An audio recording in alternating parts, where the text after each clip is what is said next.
আসসালামু আলাইকুম। দেশ ও দেশের বাইরে যারা দেখছেন, আমার 26 সালের এটা লাল বাহাদুর। সকলে দোয়া করবেন যেন আমার এই গরুটা সুস্থ থাকে।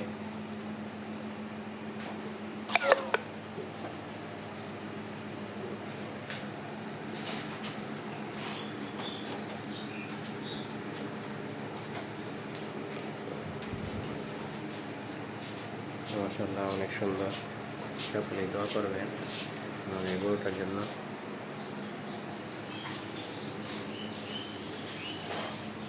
আর আমার চ্যানেলটা সাবস্ক্রাইব করে দিবেন, সাথেই থাকবেন।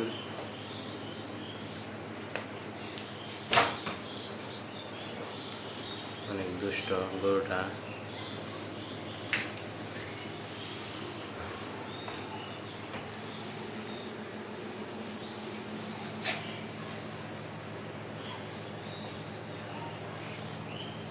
চ্যানেলটা সাবস্ক্রাইব করে সাথে থাকবেন।